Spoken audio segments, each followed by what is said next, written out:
어, 하나님 나라와 복음에 대해서 오늘 이야기를 드리겠습니다.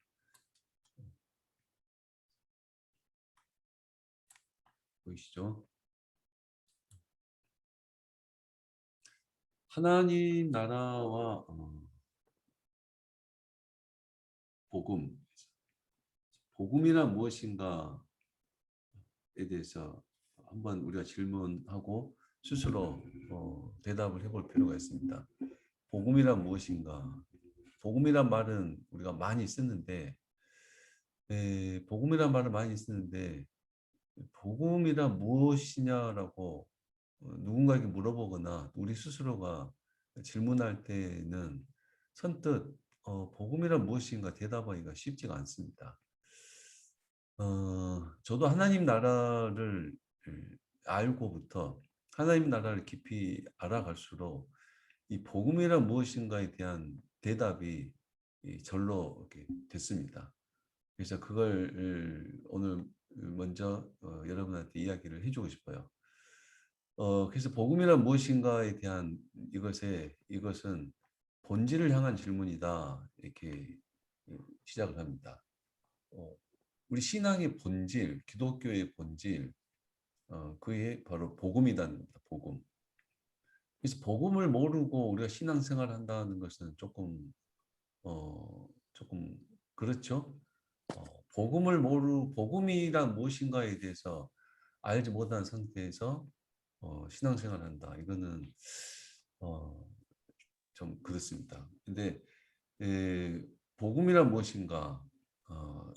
오늘 짧은 시간 여러분들이 그 느낌을 가졌으면 좋겠습니다. 복음이란 무엇인가에 대해서 첫 번째로 문자적 의미가 있습니다. 복음이란 무엇인가? 어, 복음이란 무엇인가? 문자적 의미는 지금 화면 나오죠? 문자적 의미라고 써져 있는 거죠. 예. 이렇게 찾아왔습니다. 네, 복음의 문자적인 뜻은 기쁜 소식, 이겁니다. 기쁜 소식, 복된 소식, 복된 소식. 네.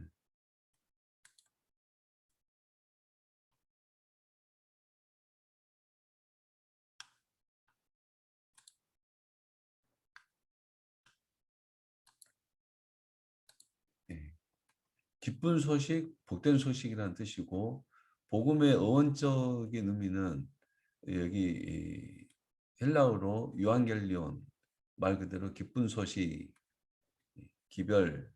이 복음이라는 단어는 유앙겔로스라는 단어에서 유래했는데 유앙겔로스 이건 사자를 뜻합니다. 사자.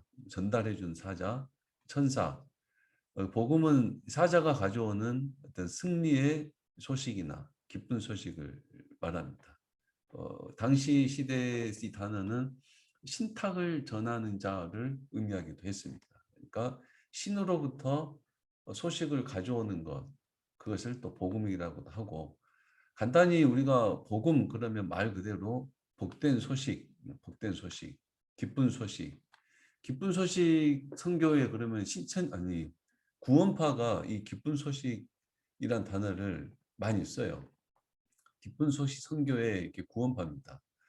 그래서 구원파가 기쁜 소식을 너무 많이 써서 이런 표현들이 자칫 구원파와 관련된 또 것처럼 보이기도 해요. 그래서 복된 소식이란 말을 저는 이제 될 수 있으면 택해서 사용을 합니다. 기쁜 소식이 이게 좀 좋은 이야기는 하지만은 좀 구별하기 위해서 복된 소식, 복음. 그래서 문자적 의미로 이렇게 이야기한 것은 복음이라는 문자에는 별 의미가 없습니다. 말 그대로 그냥 복된 소식이라는 뜻이에요.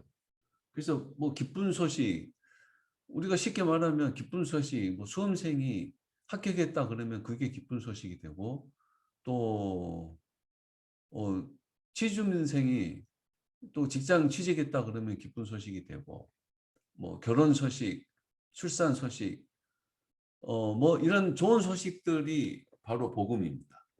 좋은 소식들을 문자적으로만 표현하면 복음입니다. 그래서 간혹 그 신학교에서나 어떤 믿는 사람들이 이걸 문자적으로만 해석해서 복음은 복된 소식이니까, 기쁜 소식이니까 어떤 종류의 기쁜 소식이라도 그게 복음이다. 이렇게 너무 단순하게 일차적으로만 그 복음의 의미를 좀 손상시키는 그런 걸 제가 본 적이 있습니다. 복음이라는 단어가 기쁜 소식이니까 누구에게나 기쁜 소식이 그리스도의 복음이다. 이거는 아주 잘못된 해석입니다. 문자 의미에서만 복음이다. 이겁니다. 그러면 예수님의 복음은 뭔가? 예수님이 전하신 복된 소식이 뭐냐? 이게 이런 말이죠. 예수님의 복음 그러면 예수님이 가져온 복된 소식. 그럼 예수님의 복음이 뭐냐? 이렇게 우리는 질문해야 되고 이 질문에 대답을 해야 됩니다. 예수님 우리에게 복음을 전하셨는데 우리도 예수님의 복음을 또 전하는데 그러면 예수님이 가져온 복된 소식이 뭐냐? 무엇에 대한 복된 소식이냐? 이겁니다. 그게 뭐예요? 하나님의 나라입니다. 하나님의 나라에 대한 복된 소식. 예수님이 가져온 겁니다. 그러니까 예수님은 하나님의 나라를 우리에게 전해요.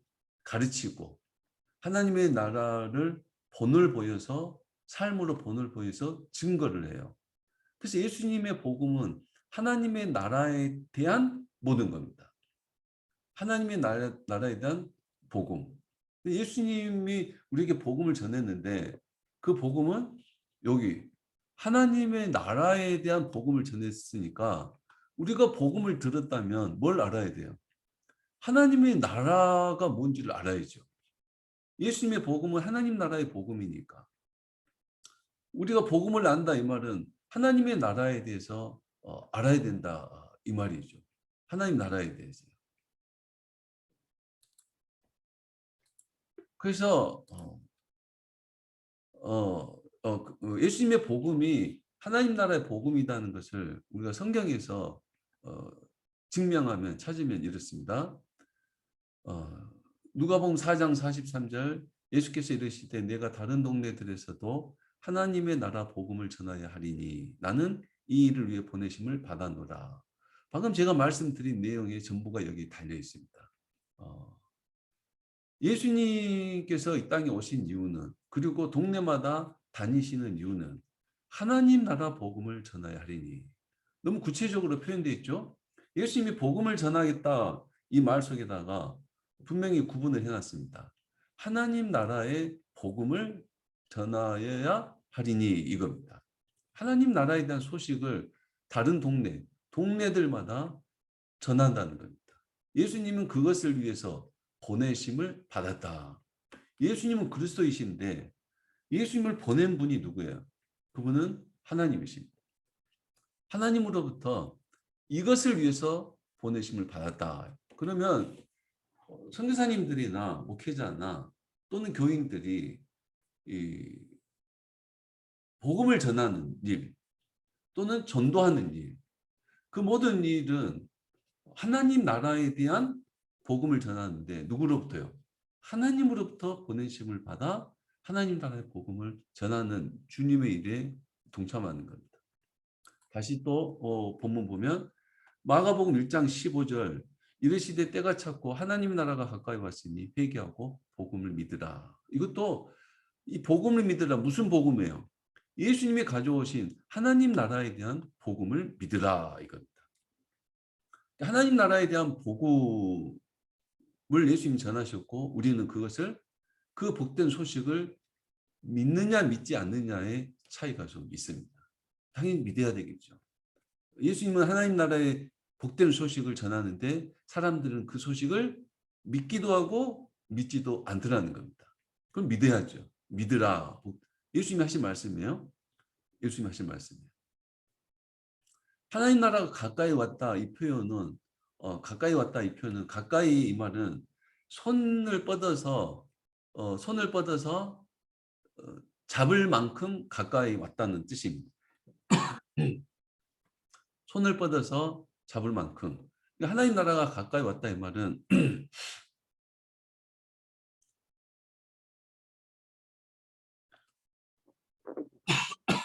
죄송합니다. 하나님 나라가 가까이 왔다 이 말은 예수님을 통해서 하나님 나라가 지금 우리 앞에 있다는 겁니다. 그것이 내게 올 수도 있고 떠날 수도 있고 어쨌든 또 누가복음 8장 1절 그 후에 예수께서 각 성과 마을에 두루 살피시며 하나님 나라를 선포하시며 그 복음을 전하실세. 뭐 설명이 필요 없죠. 예수님은 성과 마을에 하나님의 나라를 선포하셨다. 그 복음. 그러니까 그가 지시하는 그 복음. 그 복음을 뭘 말해요? 여기 하나님의 나라를 선포하는 그 복음을 전할세. 어렵지 않죠? 예수님의 복음은 하나님의 나라를 선포하는 것이 예수님의 복음입니다. 하나님의 나라를 선포하는 거예요. 그냥 복음을 전한다 이게 아니라 하나님의 나라를 선포하는 거, 하나님의 나라를 가르치는 게 그게 복음이라는 겁니다. 저는 사실 하나님 나라를 깨닫고 하나님 나라를 더 깊이 알아가면서 아, 복음이 하나님 나라에 대한 복음이구나 하는 걸 알면서 굉장히 좀 충격을 받았습니다. 이렇게 쉬운 걸, 이렇게 중요하고 근본적인 걸 왜 그렇게 강조되지 않았을까? 왜 복음을 하나님 나라의 복음이라고 정말 수없이 반복하고 강조해야 되는데 왜 그렇게 강조하지 않았을까? 좀 많이 좀 안타까웠고 또 목회자로서 좀 화도 났고 좀 부끄럽기도 하고 어쨌든 그랬습니다. 예수님의 복음은 분명히 하나님 나라에 대한 복음입니다. 여러분 오늘 이거 꼭 가지고 있으셔야 돼요. 오늘 여기 1시간 끝나면 복음이 뭐냐? 하나님 나라에 대한 복음이다. 이것을 마음속에 계속 품으시고 또 그것을 고민하고 묵상하고 그래서 여러분들이 알고 있는 복음에 관한 모든 내용, 하나님 나라에 관한 오랫동안 듣고 경험했던 하나님 주신 그 은혜 속에 있는 그 많은 지식과 경험들 그 모든 것들이 아 하나님 나라의 복음이구나라고 재해석 될 수 있기를 좀 바라는 마음입니다. 예수님께서 하신 말씀이죠. 누가복음 12장 31절 다만 너희는 그의 나라를 구하라 그리하면 이런 것들을 너희에게 더하시리라. 그래서 너희가 구할 것은 뭐냐?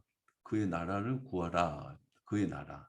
뭘 먹을까 마실까 입을까 그걸 구하지 말고 하나님 앞에 구할 수 있는 특권을 가진 하나님의 백성들이 기도할 수 있는 특권을 가진 하나님의 백성들이 뭘 먹을까 마실까 이것은 세상 사람들이 구하는 거다. 이거는 세상에서 구하는 것들이고 너희는 그의 나라가 어떤 나라야? 하나님의 나라를 구하라는 예수님이 복음을 전해 주셨고 이제 너희는 그 복음 하나님 나라의 복음에 대한 이야기를 들었으니까 이제는 그 하나님의 나라를 너희는 구하라. 하나님의 나라를 구하는 기도를 해라 이거죠. 기도. 하나님께 구하고 찾고 문을 두드리는 그 열정을 무엇을 위해서요? 그의 나라를 구하라. 그의 나라. 가르쳐준 그 나라가 머리에만 있거나 지식에만 있지 않고 그 나라가 내 안에 쏙 들어오도록 내가 그 나라에 들어가 그 하나님 나라를 실제적으로 살아가도록 그 나라를 구하라는 거죠. 구하라. 그래서 예수 믿는 사람들의 모든 기도는 사실 하나님의 나라를 구하는 기도여야 합니다. 그렇다면 하나님의 나라를 알아야죠. 알아야지 하나님 나라를 구하는 거죠. 그러면 이런 것들 너에게 더하시리라 예수님의 말씀입니다. 또 누가복음 여기 바로 이어지는 말씀이에요. 적은 무리여 무수하지 말라. 너희 아버지께서 그 나라를 너희에게 주시기를 기뻐하시느니라. 하나님께서 그 나라가 뭐예요? 마찬가지 하나님의 나라입니다. 하나님의 나라, 예수님이 가져온 복음, 하나님 나라가 여기 있다. 하나님 나라는 이런 것이다. 하나님 나라를 우리에게 가르쳐주고 주셨고 우리는 그것을 믿어서 순종할 때 하나님 나라가 이루어지는데 하나님께서 그 나라를 우리에게 주시기를 기뻐한다는 거예요. 하나님이 우리에게 주고자 하시는 게 뭐예요? 하나님의 나라입니다. 하나님이 여러분에게 또 우리 교인들에게 우리 자녀들에게 하나님이 주고자 하시는 것은 하나님의 나라입니다. 하나님의 나라. 이 하나님의 나라는 지난주에 우리가 개론적으로 할 때 아브라함에게 그 나라를 약속해 있었어요. 내가 너에게 지시할 땅, 그 땅이 바로 하나님의 나라입니다. 그 땅이 결국 하나님 나라를 완성했고, 그리고 그 자녀들에게 유업으로 주신 것이 하나님의 나라입니다. 그리고 이스라엘 역사가 이어진다 그랬죠. 여전히 신약시대 예수님께서 오늘 우리에게 주시고자 하는 것은 하나님의 나라입니다. 하나님의 나라를 주시기를 기뻐한다. 그것을 구하라. 우리가 하나님의 나라를 구하면 하나님은 기꺼이 그 나라를 우리에게 주시고 그걸 하나님이 기뻐하신다는 겁니다. 예수님의 복음은 하나님 나라에 대한 복음입니다. 골로새서 1장 13절 바울이 똑같이 복음을 이어받았다 그랬죠. 그가 우리를 흑암의 권세에서 건져내사 그의 사랑의 아들의 나라로 옮기셨으니 하나님의 나라입니다. 아들의 나라. 왜 아들의 나라라고 표현했는가? 예수님이 하나님 나라 복음을 가져오셨고 예수님이 그 나라의 왕이 되신 왕. 그래서 그 아들의 나라 이렇게 표현합니다. 근데 그 나라의 특징이 있어요. 사랑의 아들의 나라. 이 말씀은 계속 아마 인용을 할 것 같습니다. 하나님 나라의 특징으로 하면 뭐 사랑 이야기할 때 이제 그 이야기 좀 하겠죠.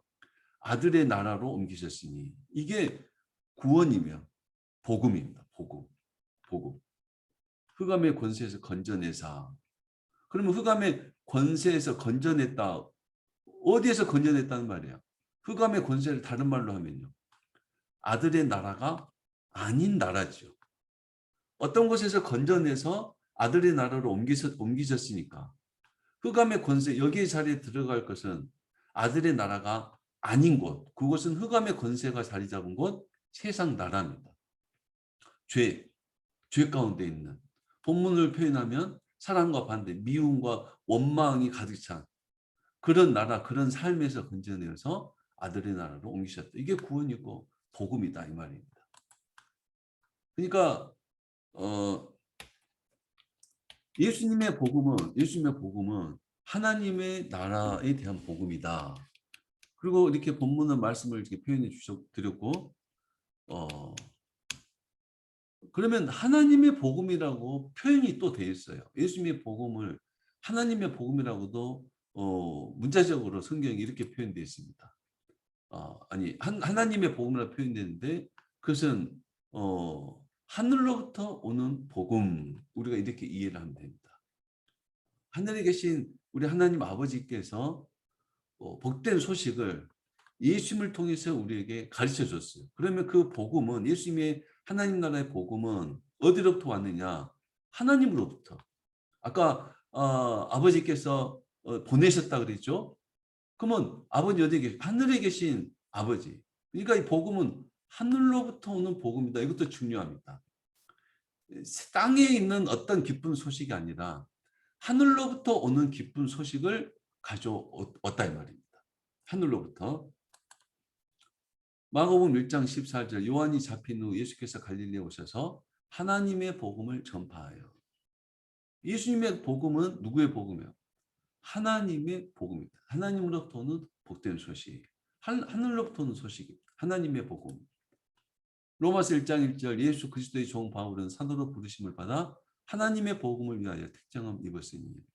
예수님의 복음과 하나님의 복음은 다를 게 없습니다. 똑같죠? 근데 굳이 하나님의 복음이라고 표현을 한 것은 하늘로부터 하나님으로부터 오는 복음이다 이겁니다.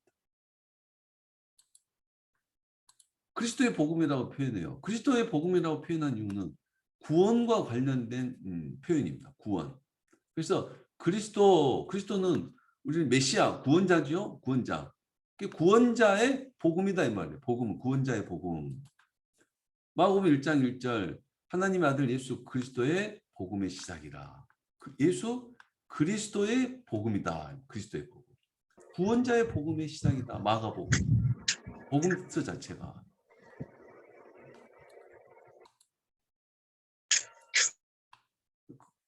그리고 고린도후서 2장 12절 내가 그리스도의 복음을 위하여 드로아 이름의 주 안에서 문이 내게 열렸으니 이거 마찬가지. 그리스도의 복음을 위하여.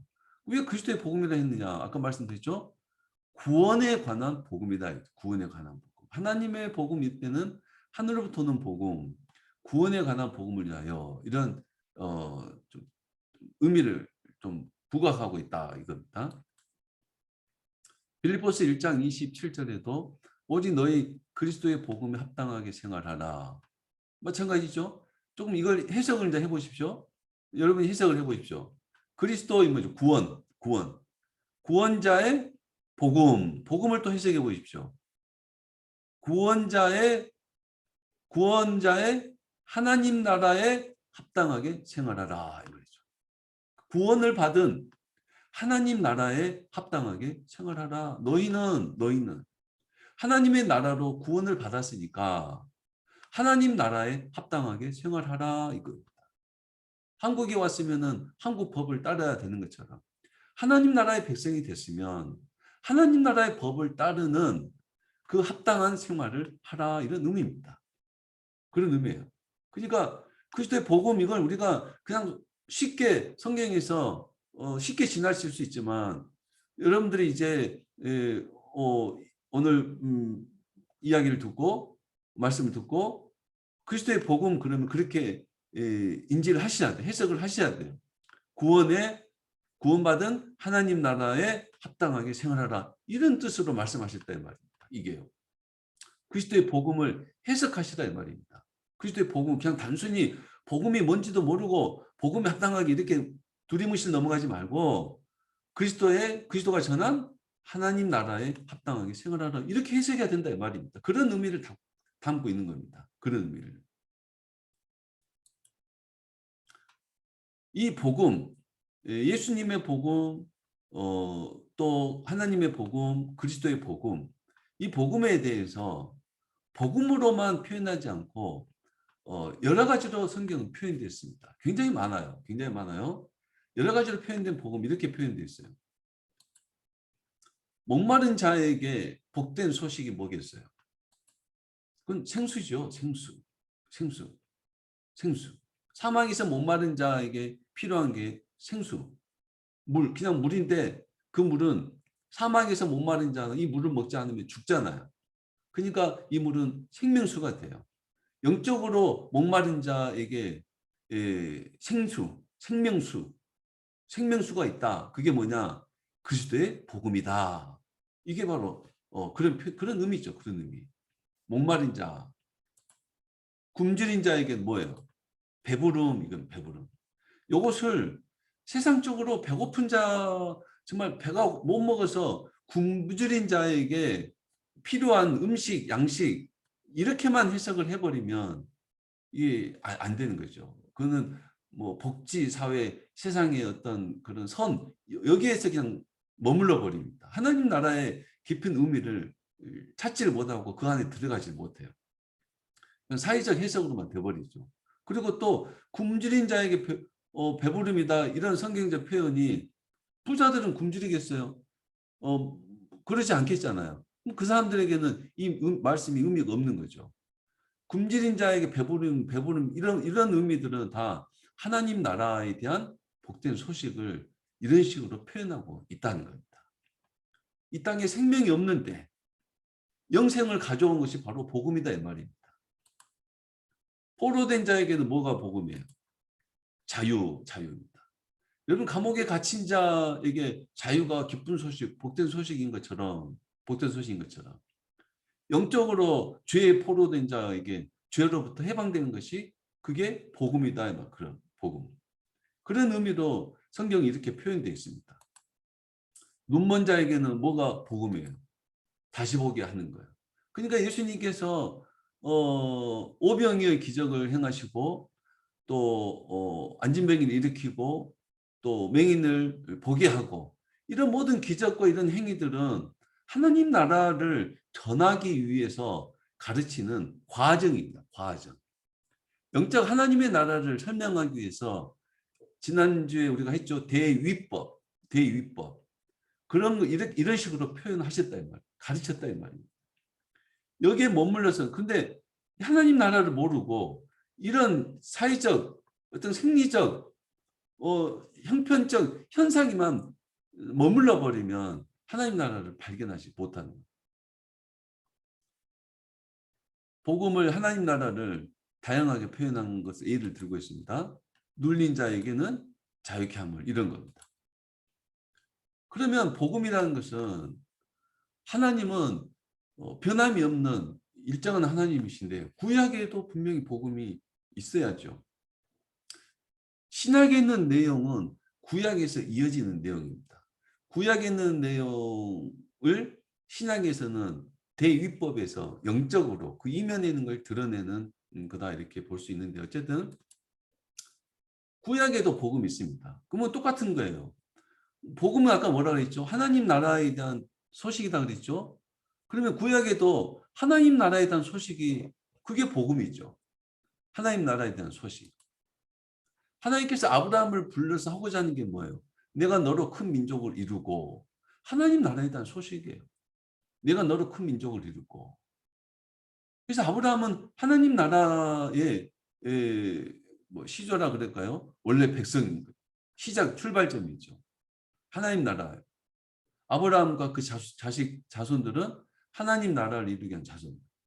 그러니까 아브라함에게 복음이 시작됐다 이 말입니다. 아브라함에게. 하나님께서 아브라함에게 내가 너로 큰 민족을 이루고 그래서 아브라함의 그 이야기 중에서 뭔 이야기가 핵심을 이뤄요? 아브라함과 이삭과 야곱과 12알들. 그 자손들을 이어가는 게 핵심이에요. 그리고 그 자손들 통해서 하나님 나라에 대한 이 복음, 이 소식을, 이 영적 유업을 아브라함이, 이삭이, 야곱이 또 12 아들들이 이어받는 과정들을 보여주고 있습니다. 이 복음을 이어받는 과정. 그 중에 육신의 자식 또 에서 또 이런 사람들은 복음을 받지를 못하죠. 그 이야기를 하면 또 길어지니까 어쨌든 구약에서도 아브라함에게 복음을 주셨다는 거예요. 하나님 나라에 대한 약속을 주셨다는 거예요. 그게 거룩한 땅, 약속의 땅, 젖과 꿀이 흐르는 땅. 그래서 결국 출애굽하고 약속의 땅에 들어가고 이것들이 다 하나님 나라에 대한 소식이다. 하나님 나라에 대한 하나님의 의지, 하나님의 뜻. 그리고 그 약속대로 하나님은 그것을 계속 이루어 나가고 실천해 나가고. 그게 바로 구약의 복음이라는 거예요. 뿐만 아니라 율법을 주시고 성전과 제사법을 주신 것도 하나님의 나라에 대해서 너희가 하나님의 백성으로 하나님의 나라로 사는 것은 이런 것들 이거 다 관련되어 있다 이겁니다. 그렇죠. 그래서 지난주에 우리가 개론적으로 요 구약에 대한 이야기도 같이 나눴죠. 포로 귀환과 메시아에 대한 약속 이것도 다 하나님 나라에 대해요. 귀환해서 뭐 해요? 예루살렘을 다시 재건해요. 성전을 재건하고 예루살렘 성벽을 짓고 그게 다 하나님의 나라를 회복하는 것을 보여줍니다. 회복하는 것을. 메시아에 대한 약속도 메시아가 오시면 뭐 하신다고요? 너희가 온전히 세우지 못한 하나님의 나라를 그리스도가 온전히 세울 것이다. 그가 만왕의 왕이시다. 왕으로 오시는 예수여라고 호산나 찬송하잖아요. 예수님은 왕으로 오셔서 하나님의 나라를 건국합니다. 그래서 예수님의 탄생 이야기에서 뭐가 중요해요? 예수님은 마태복음 예수님에 대한 복음의 출발점이 뭐였어요? 마가복음에서는 하나님의 복음을 시작하는 거였고 마태복음에서는 뭐가 시작이에요? 족보로 시작하잖아요. 아브라함과 다윗의 자손. 아브라함은 하나님 나라에 대한 약속을 받았고 다윗은 그 하나님 나라를 건국한 왕이 되어 왕. 사울을 초대 왕으로 하지 않는 것은 그 하나님 나라를 세우지 않았기 때문에 사울 왕은 자신의 세상 나라를 탐욕했고 세상 나라를 이루려고 했다가 멸망받아요. 다윗은 하나님 나라를 건국해요. 하나님께 순종함으로 하나님의 왕이신 나라를 건국해요. 그래서 아브라함과 다윗의 자손 왕의 족보에서 누가 태어나요? 메시아, 예수님이 태어나잖아요. 그러니까 예수님의 그 출발, 예수 복음의 시작은 사복음의 시작은 바로 복음인데 그 복음에서 예수님이 왕으로 오신 것. 예수님이 왕으로 오셔서 왕으로 오셨다는 말은 하나님의 나라를 시작하신다는 거죠. 그게 중요하다 이 말이에요. 그리고 그것을 예수님의 탄생에 관한 이야기 순 그걸 보여주잖아요. 왕에게 드리는 예물들 뭐 이런 것들. 이런 것들.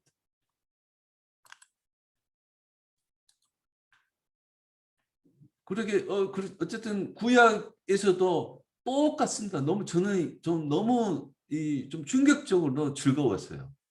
그 신약 사복음서의 복음이 구약에서도 똑같구나 하는 이 사실에 저는 얼마나 이 목회자로서 좀 환희를 정말 속에서 외쳤습니다. 그리고 그것을 정말 우리 교인들뿐만 아니라 정말 많은 목회자들과 많은 사람들에게 너무 나누고 싶었어요. 그분들이 전혀 모르는 게 아니라 여러분들이 전혀 모르는 것이 아니라 아는데 이게 매치가 잘 안 되는 알고 있는데 그렇게 이해하지 못하는 그러니까 조금만 설명해 주면은 다 아실 이야기. 여러분도 지금 뭐 이 이야기 구약의 복음 이렇게 표현했을 때 이것을 모르는 내용은 아니잖아요. 너무 쉬운 구약의 복음이라고 충분히 말할 수 있잖아요. 근데 이것을 몰라가지고 어떤 사람들은 복음을 신약 그것도 사복음서만 복음으로 이해를 해서 말하는 사람들이 이단이 돼가지고 있는 사람들도 있어요. 안타까운 거죠. 안타까운 거죠. 어쨌든 하나님 나라 복음은 하나님 나라다. 그리고 복음은 예수님의 복음, 그리스도의 복음, 하나님의 복음. 그리고 구약의 복음 이렇게 나왔습니다. 요한복음의 복음에 대해서 또 이야기를 해야 되는데 사복음서에서 여러분 요한복음에서 요즘에 그 성경 그 말씀 찾기 프로그램들을 잘 사용을 하시면 좋습니다. 저도 성경 그 찾기 프로그램을 인용을 많이 합니다. 성경 말씀이 어디에 있는지 저도 잘 모르고 찾기도 어려웠고 또 시간적으로 급할 때가 많고 그래서 프로그램을 이용을 많이 하는데 요한복음에서 여러분 복음이란 단어를 한번 찾기를 해보세요. 안 나옵니다. 안 나옵니다. 요한복음이라고 기록되어 있는데 요한복음에는 복음이란 단어를 찾을 수가 없습니다. 안 나옵니다. 그런데도 요한복음이에요. 요한복음. 사복음서에 들어가 있습니다. 그리고 요한복음을 구별하기도 해요. 마태, 마가, 누가 복음과 요한복음을 살짝 구별하기도 합니다. 신학에서. 어쨌든 요한복음에는 복음이라는 단어, 직접적인 단어는 안 나오는데 복음이란 말 대신 다른 식으로 복음을 표현합니다. 다른 식으로. 복음이란 단어 자체는 아까 뭐라고 그랬어요? 그냥 뭐 기쁜 소식, 복된 소식 이런 단순한 뜻이라 그랬어요. 그 내용 의미는 하나님의 나라다 그랬습니다. 그러면 하나님의 나라를 아까 제가 가난한 자에게 부하게 하시고 목마른 자에게 또 생수가 되시고 하는 것처럼 요한복음은 그런 식의 표현이 많다는 겁니다. 그래서 요한복음에서 나타난 복음은 이런 식으로 표현합니다. 빛이란 단어들, 거듭남, 생명수, 영생, 생명의 떡, 진리, 성령, 평안, 그리고 등등등. 뭐 이건 제가 간단히 찾을 수 있는 내용들입니다. 이런 내용들 뭐 그 외에 아주 많습니다. 당연히 많다고 봐야죠. 뭐 좁은 문 그리고 또 뭐 양의 문, 목자 이런 게 다 그런 의미입니다. 이런 의미예요. 이런 것들이 다 하나님의 나라를 설명하는 내용들입니다. 하나님의 나라를. 하나님의 나라를 구체적으로 영적인 표현들입니다. 이런 것들. 아까 생명에 대해서 말했고 생명수에 대해서도 말했죠. 약간 간단하게 말씀드리면 빛이라 그래 빛. 요한복음 1장 14절, 1장 4절. 그 안에 생명이 있었으니 이 생명은 사람들의 빛이라. 빛이 어둠에 비치되 어둠이 깨닫지 못하더라. 이게 바로 하나님 나라 복음을 이 세상에 가져왔는데 사람들은 그 하나님 나라를 깨닫지 못하더라. 이런 의미입니다. 이런 의미예요. 하나님 나라는 뭘로 왔어요? 어둠을 비추는 빛으로 왔다 이 말입니다. 이 세상은 어둠이고 하나님 나라는 빛으로 왔는데 사람들은 그 하나님 나라를 깨닫지 못하더라. 그런 의미입니다. 그런 의미예요. 여러분들이 하나님의 나라라는 용어만 그 의미만 알고 있어도 이 말씀들을 그렇게 해석할 수가 있는 겁니다. 그 안에 생명이 있으니 이 빛 안에는 생명이다 이 말입니다. 이걸 똑같이 표현하면 생명을 가져왔는데 사람들은 그 생명을 깨닫지 못하더라 이런 의미죠. 이 생명과 빛 여기는 동격으로 되어 있죠. 동격으로 되어 있죠. 예수님 안에 생명이 있는데 이 생명은 빛인데 이 생명은 빛인데 이 생명을 깨닫지 못하더라 이 말. 이게 하나님 나라입니다. 또 요한복음 1장 9절 참빛 곧 세상에 와서 각 사람에게 비추는 빛이 있었나니 그게 뭐예요? 하나님의 나라입니다.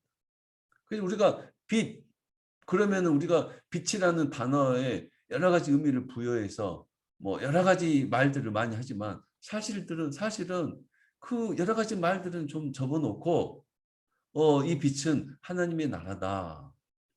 생명이다. 참된 생명이 이렇게 사실 좀 이야기를 해야죠. 거듭남. 요한복음 3장 3절 예수께서 대답하여 이르시되 진실로 진실로 너희에게 이르노니 사람이 거듭나지 않냐면 하나님 나라를 볼 수 없느니라. 뭐죠? 뭐 너무가 이게 표현되어 있어서 제가 너무 말씀드리기 쉬워요.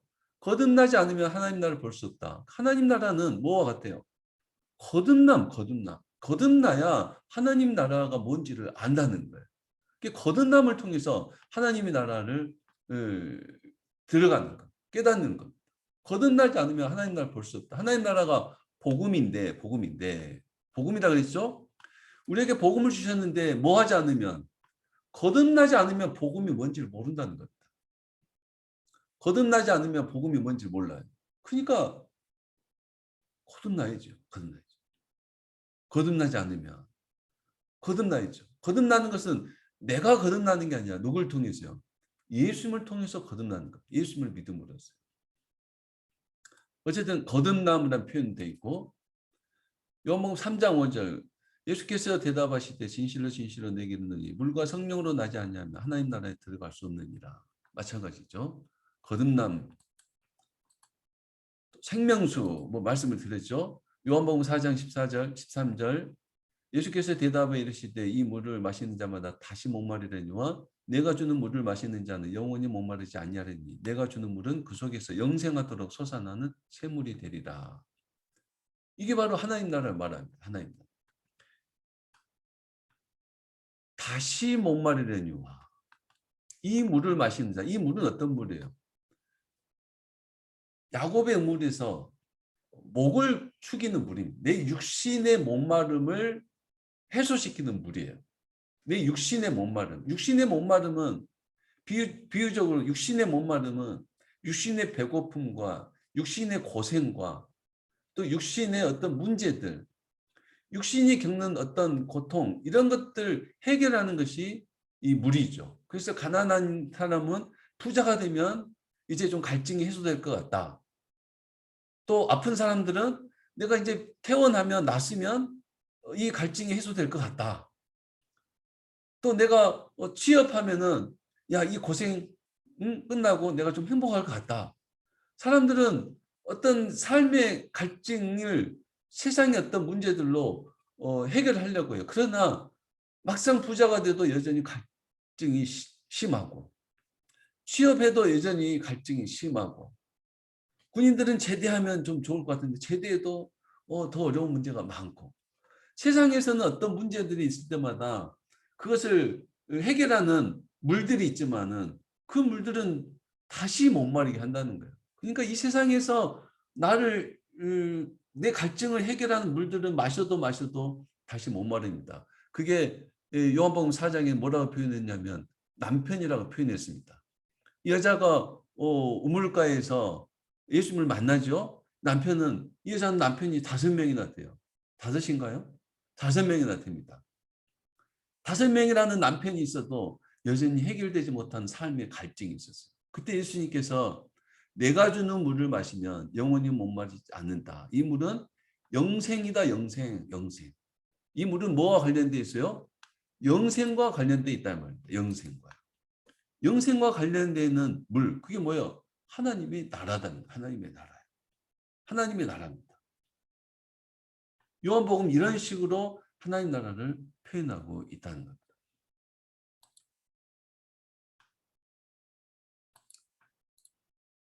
평안, 요한복음 14장 27절 평안을 너에게 끼치노니 곧 나의 평안을 너에게 주노라. 내가 너에게 주는 것은 세상이 주는 것과 같지 아니하리라. 너희는 마음에 근심하지도 말고 두려워하지도 말라. 평안, 하나님의 나라를 평안으로 표현했습니다.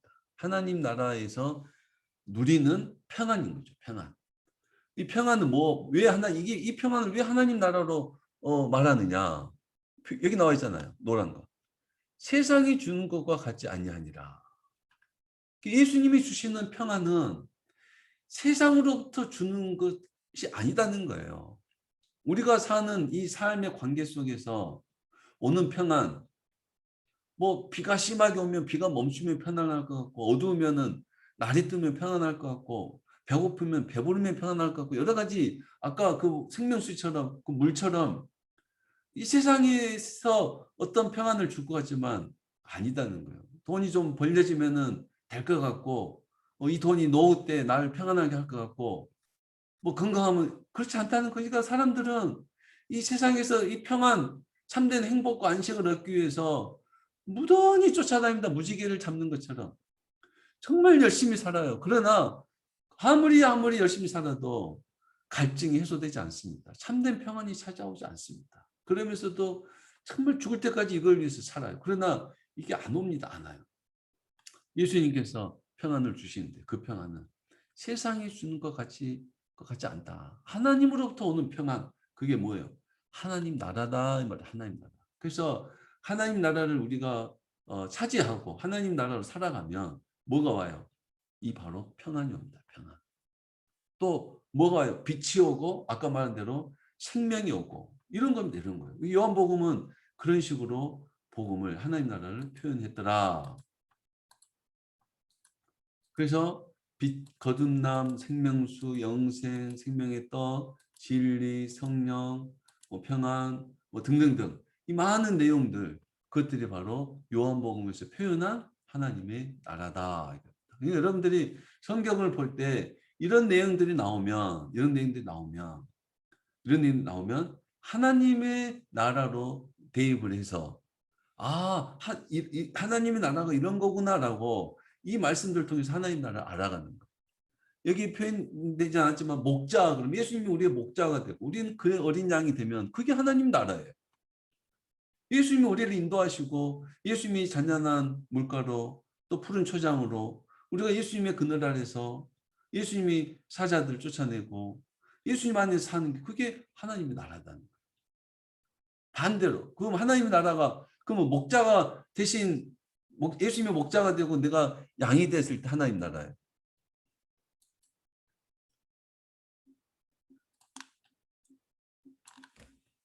칠판 준비했으니까 한번 써볼랍니다. 예수님이 목자가 되고 내가 양이 됐을 때 이게 하나님의 나라입니다. 이게 하나님의 나라인데 예수님이 목자가 안 되고 목자가 안 되면 하나님 나라가 아닌 거죠. 예수님이 나의 선한 목자가 아니라 돈이 이끄는 대로 살고 명예가 이끄는 대로 살고 내 자존심이 이끄는 대로 살고 내 지식이 이끄는 대로 살면 그 하나님 나라가 될 수가 없는 거죠.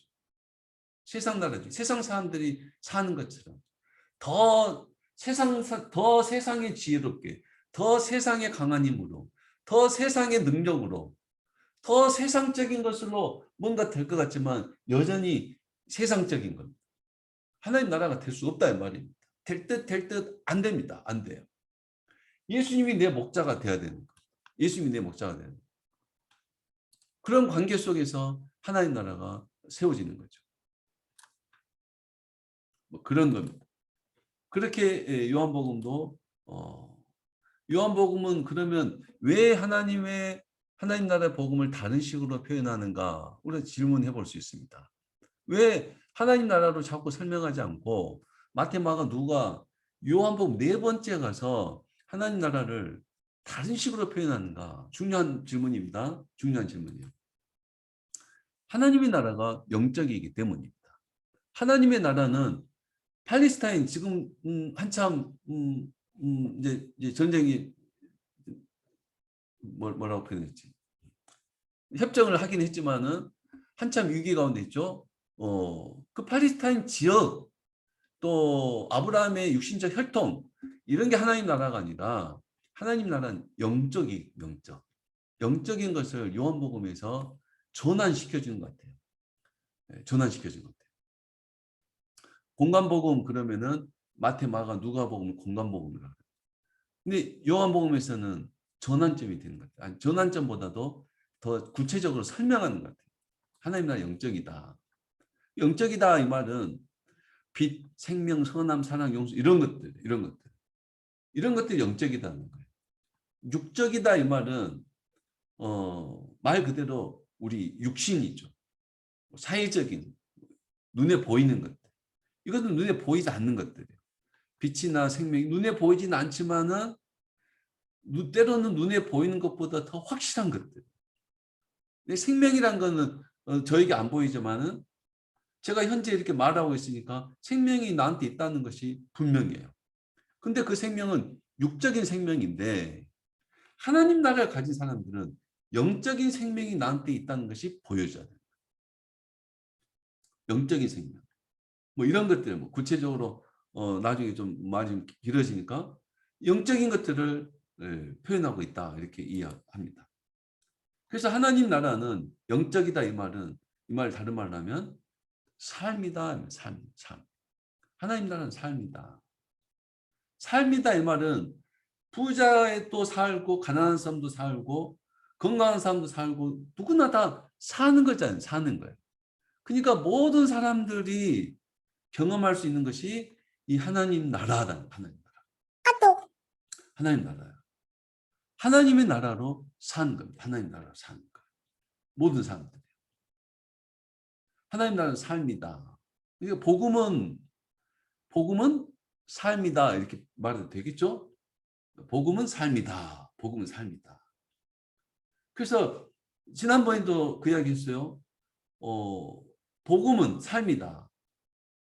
살아내지 않으면 하나님 나라가 아니다. 하나님 나라에 대해서 알고 깨닫고 이해하고 설명할 수 있지만 그렇게 살아내지 않으면 하나님 나라가 아니다. 복음을 살아내지 않으면 내가 복음을 전했지만 복음을 살아내지 않으면 나한테는 복음이 아닌 겁니다. 그래서 바울이 내가 전한 후에 도리어 버림받지 않도록 하나님께 기도합니다. 나도 전한 복음대로 살기 위해서. 그래서 에베소서 2장 1절에 그는 화물과 죄로 죽었던 너희를 살리셨도다. 복음은 우리를 살리시고 그리고 살림으로 사는 것. 디모데후서 1장 10절 이제는 너희 우리 구주 그리스도 예수에 나타나심으로 말미암아 나타났으니 그는 사망을 패하시고 복음으로써 생명과 썩지 아니할 것을 드러내신지라. 복음은 사망을 패하고 생명의 삶을 살게 합니다. 중요한 이야기입니다.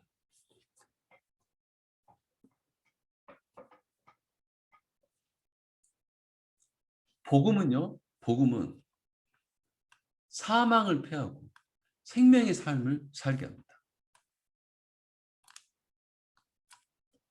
보십시오. 복음은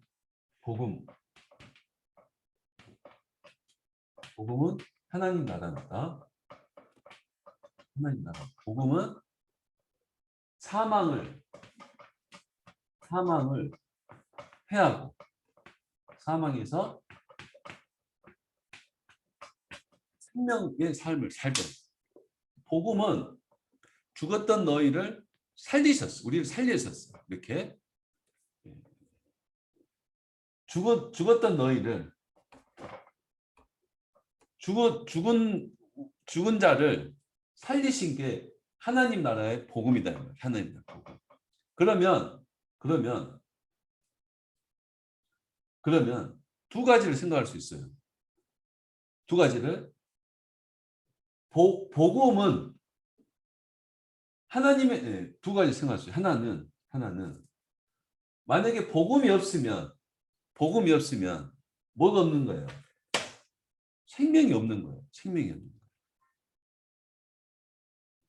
다시요. 하나님의 나라로 우리를 여기 죽었던 너희를 살리셨다. 사망을 피하고 복음으로 생명, 썩지 않은 것을 드러내셨다. 이거예요. 복음으로. 그러면 이 복음이 없으면 어디에 가운데 있는 거예요? 내가 사망 가운데 있는 거예요. 복음이 없으면. 하나님 나라가 없으면 너희는 죽은 자와 같다 이 말. 죽은 자와. 복음이 없으면 죄와 허물로 죽은 사망 가운데 있다 이 말입니다. 죄와 허물로 사망 가운데서 살아가고 있어요. 사람들은 사망 가운데서 살아가고 있는데 복음으로써 살리셨다 이 말이에요. 그러면 두 번째는 뭐냐? 산자들은 여기 산자들은 예수 믿는 사람들, 산자들은 하나님의 나라 복음으로 살아가고 있어야 된다는 겁니다. 하나님 나라로 살아가고 있어요. 그게 생명의 삶이다. 생명의 삶. 생명의 삶. 그러면 떠오르는 게 있죠. 하나님의 말씀. 하나님의 말씀으로 사는 거. 그게 뭐냐? 하나님의 나라로 사는 거다. 이 말이에요. 사는 거. 하나님 나라는 철저하게 삶이다.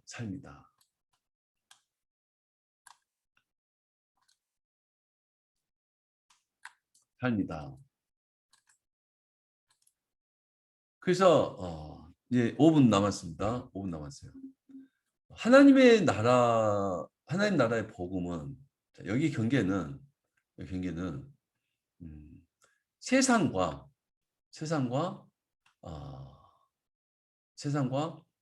하늘, 하나님이 계신 하늘, 천국을 경계하는 선입니다. 그래서 하나님 나라 복음은 아까 누구로부터 왔다 그랬죠? 하늘로부터 왔다 그랬죠. 하늘로부터.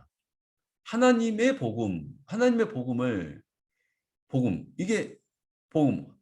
하나님의 나라, 이거 천국, 하나님 나라입니다. 하나님 나라.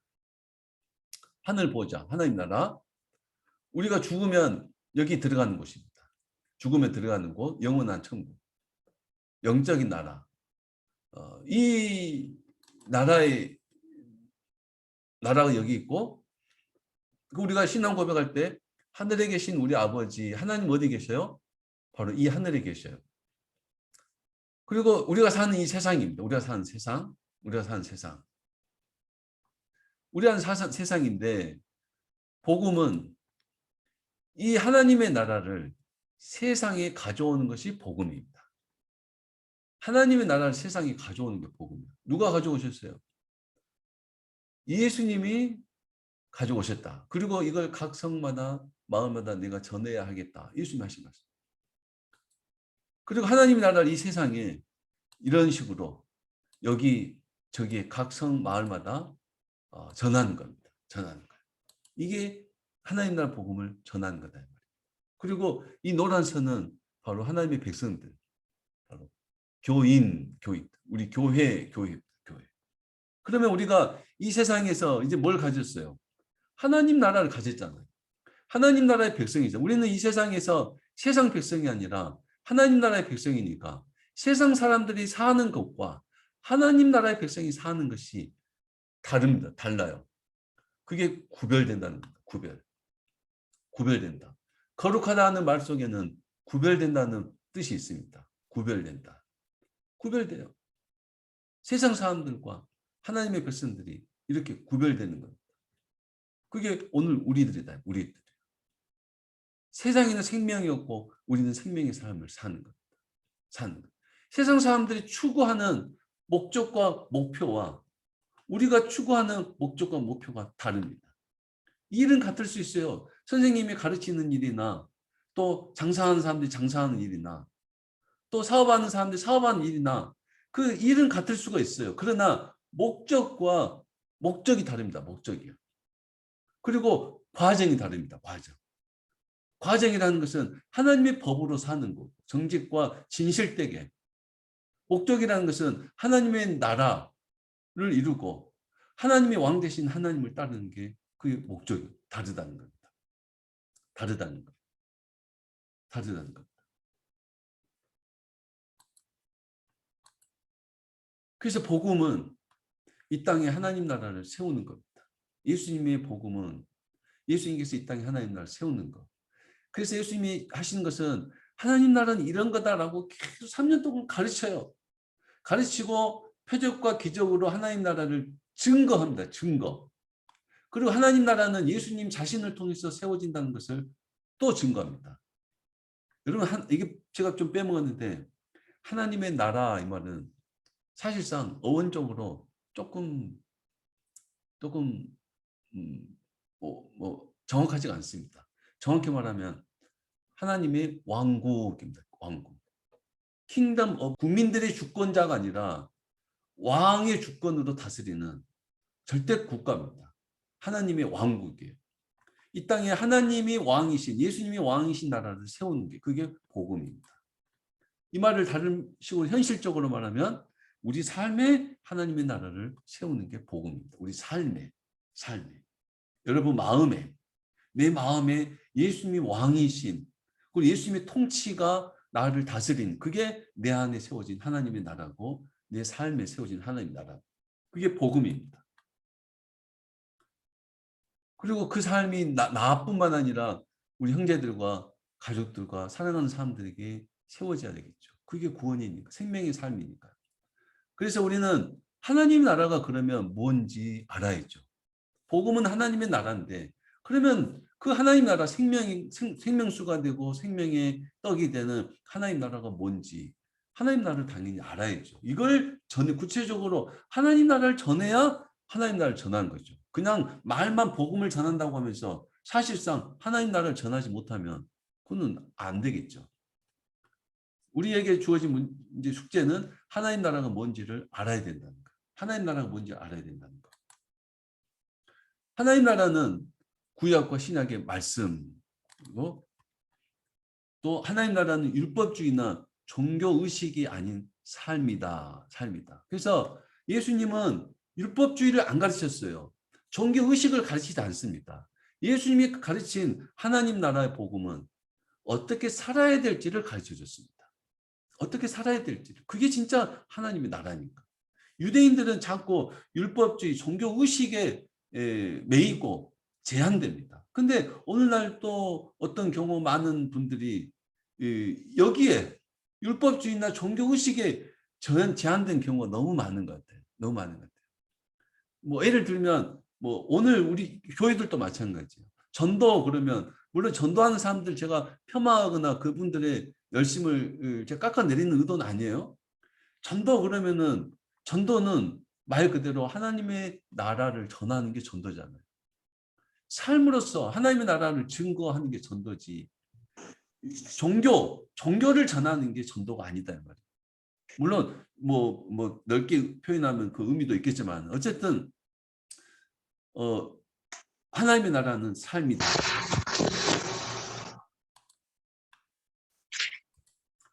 그리고 결국 이 말씀들은 하나님 사랑, 이웃 사랑, 서로 사랑의 삶이다. 이렇게 말씀을 드립니다. 시간이 11시 22분이 됐습니다. 10시부터 11시까지 약속을 해서 이렇게 진행 중입니다. 제가 음소거를 이제 배워서 음소거를 이쪽에서 모든 음소거를 제가 이제 합니다. 그래서 여러분들도 이렇게 좀 당황하지 않도록 이렇게 할 수 있는 것 같습니다. 이제 강의는 이제 마쳤습니다. 두 번째인데 목사님들에게 제가 자꾸 물어봐서 어떻게 하는 게 좋겠느냐 먼저 하신 분들에게 물어봐서 이렇게 이런 식으로 PPT로 이런 식으로 하는 게 좋다 해서 해보니까 이게 더 좀 좋은 것 같습니다. 좋은 것 같고 여러분들도 눈에 좀 보이는 게 있어서 좋은 것 같고 제가 또 이거 준비하느라고 어저께 하루 종일 또 걸렸습니다. 시간이 좀 걸리긴 하겠지만은 할 수 있으면 이런 식으로 준비를 해서 시간을 또 하겠습니다. 이거는 녹화되고 있어서 혹시 못 들으신 분들 영상으로도 제공할 수 있도록 하겠습니다. 언제까지 해야 될지는 잘 모르겠지만 이번 주 화요일 날 목회자 강의하면서 제가 좀 힘 좀 많이 빠졌습니다. 이렇게 사람들이 별로 안 들어와서 힘 좀 빠졌는데 어쨌든 그래서 제가 좀 피드백을 좀 받았습니다. 어떻게 강의를 하는 게 좀 좋겠는가 피드백을 받아서 그렇게 오늘 또 그렇게 좀 적용을 한 것 같습니다. 긴 이야기하지 않고 중요한 이야기를 제가 일단은 몇 회에 걸칠지 모르겠지만은 좀 빠르게 계속 가지 않고 4회, 5회, 6회, 7회 이렇게 빠르게 중요한 정말 핵심적인 것들을 제가 일단은 전해드리고 마무리를 짓고 다음 회에 또 철저히 준비해서 또 할까 현재까지는 그런 생각입니다. 그래서 앞으로 주어진 강의들이 아마 핵심적인 내용들을 아마 나눌 것 같습니다. 제가 기도하고 마치겠습니다.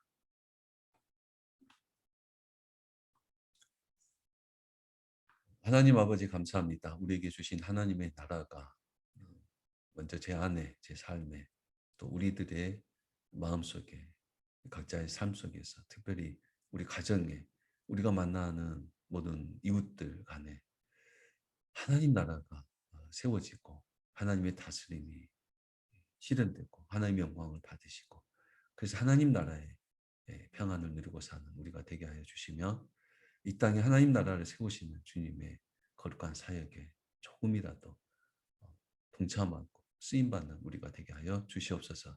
예수님의 이름으로 기도합나이다. 아멘. 이제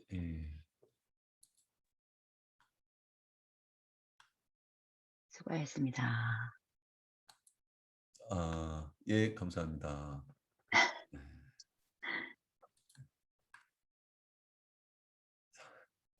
처음에 소리가 안 들어갔고 한 30분 헤맸어요. 그랬어요? 안 들렸어요? 제가 잘못해가지고 그랬어요? 이따가 들어야 되겠다. 네. 저도 이렇게 지금 어떻게 할지 좀 몰라서 지금 계속 배우면서 예, 좋네요.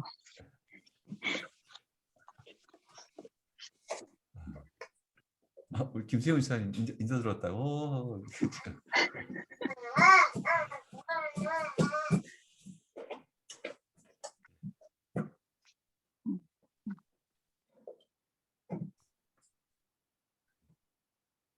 다음 주 금요일에도 10시에 시작하고 또 영상 제가 이제 올려드리면 많이 나누면 좋겠습니다. 이렇게 나눠서.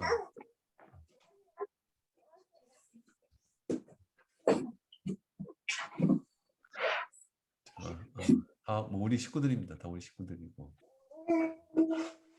권사님도 오셨고 감사드립니다. 종료할까요? 메시지가 있어서.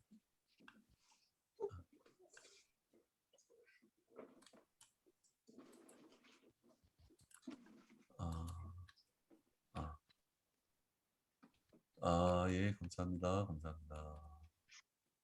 네, 종료하겠습니다. 제가 사실 이 강의를 한다고 하긴 했는데 이게 용기를 내긴 했는데 뿌리지는 못해요.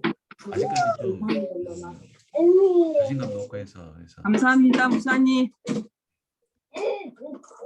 종료하겠습니다. 네, 감사합니다. 고맙습니다. 와주셔서.